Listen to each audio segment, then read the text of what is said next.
Informasi lain, saudara, kenaikan tarif parkir yang dilakukan secara sepihak oleh juru parkir membuat sebagian warga resah.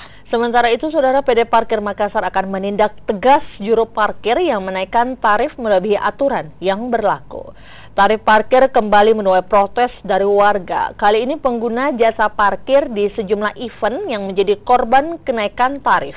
Dari sejumlah laporan yang masuk ke PD Parkir Raya Makassar, warga dikenakan tarif parkir sebesar Rp5.000 untuk kendaraan roda 2 dengan alasan kenaikan tarif karena adanya event tertentu.